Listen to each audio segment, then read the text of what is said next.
Israel said that it has resumed operations in Gaza following Hamas's violation of the terms of a 7-day ceasefire.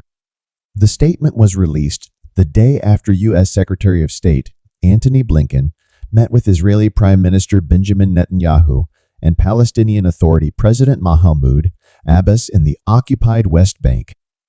Israel ordered residents of the main southern city in the Gaza Strip to evacuate vast areas of the area on Monday, December 4, as it continued its offensive operation further south. Since the Israeli military is stepping up its assault into the heavily populated southern Gaza Strip, worries about civilian deaths are growing. At a press conference on Sunday, Israeli Army spokesman Daniel Hagari declared that ground operations had increased.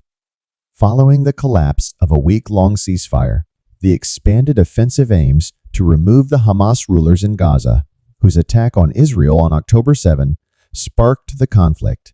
The IDF continues to extend its ground operation against Hamas centers in all of the Gaza Strip. In all of the Gaza Strip, where there is a Hamas center, the IDF is operating. The forces are fighting face-to-face with terrorists, said Hagari. The main targets of artillery and warplane operations were the southern cities of the enclave, Khan Younis and Rafah. The Israeli government claims that the IDF carried out extensive aerial attacks in the Khan Younis region over the weekend, hitting some 400 targets. One Gazan resident said, "We were sleeping safely, and without a warning, we felt a shake. A shell fell over the area, and all the houses around were affected, including ours." Lots of people were affected in the area. The fighting has resumed after a week-long ceasefire that saw 240 Palestinian prisoners and detainees exchanged for 105 hostages held by Hamas. On Monday, the Israel Defense Forces gave an update, saying that about 200 Hamas targets in Gaza had been damaged by Israeli airstrikes. One of the targets was a school in the northeastern town of Beit Hanun, which the IDF claimed included terror infrastructure in the shape of underground shafts rigged with weapons and explosives. The IDF claims that other airstrikes targeted a car transporting weapons and an armaments storage facility.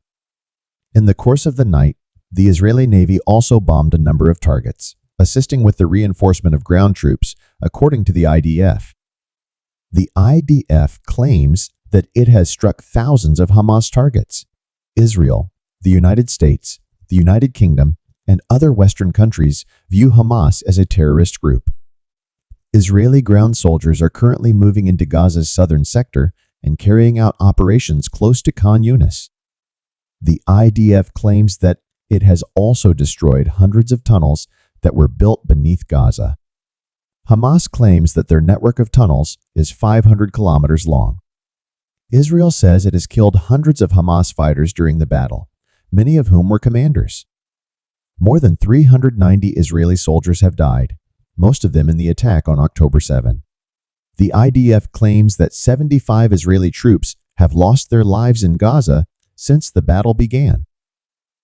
Concerns regarding the amount of civilian casualties are growing as the onslaught moves southward because more than 70% of Gaza's Palestinian population is in the southern area. The Israeli military gave the order on Sunday for people living in several Khan Younis areas to evacuate and go west and south toward Rafah, which is near the Egyptian border. Locals, however, asserted that they have not been able to find a safe place to go and that these places are also under attack. "We move because it's the only thing we can do. We have children, and we can't see any safe areas, so we move from area to area throughout the night, but there's no safety anywhere in Gaza," a local alleged. As of Sunday, the health ministry in Gaza said that over 15,500 Palestinians had died since October. The bulk of them were women and children. Intense fighting has resumed in Gaza as Hamas terrorists surrender to the IDF. During the continuing crisis in Gaza, Israel launches a full-scale air, naval, and land assault on Hamas. Drone film shows IDF forces attacking Hamas sites from above, while first-person footage shows soldiers on the ground. More footage reveals naval forces attacking coastal areas. Concurrently, Hamas fighters are forced out of tunnels by the IDF's Maglan unit, which specializes in operations behind enemy lines, ultimately resulting to their surrender. Following Hamas's failure to exchange prisoners abducted on October 7, the week-long ceasefire came to an end. After taking out what it considers to be terrorist infrastructure in the north, the IDF is now concentrating on the southern part of Gaza. On October 7, Hamas unexpectedly invaded Israel, violating the ceasefire in order to start the fight. Furthermore, Hamas broke agreements for short-term ceasefires by refusing to free Palestinian prisoners and hostages, and by obstructing the delivery of essential supplies to Gaza. Even if there was a lull in force, Hamas continued to fire rockets into Israel from Gaza and took credit for the November 30 killing of 3 Israelis in Jerusalem. Moreover, Hamas broke its promise to free all Israeli women hostages that it had at that time. The battle has already extended to the southern Gaza Strip, where Hamas officials are reportedly hiding. Israel has made exceptional steps to increase the number of warnings in advance and to encourage people residing in the affected battle zone to go further south and west in search of safer ground.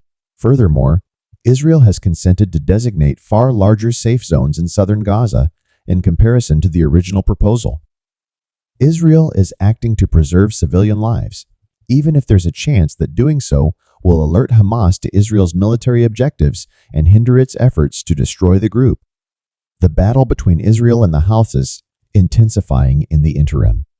The Houthis, who receive help from Iran, have escalated their attacks on ships in the Red Sea since seizing an Israeli-owned vessel last week. The violent occurrences have forced shipping companies around the world to evaluate whether there may be higher dangers.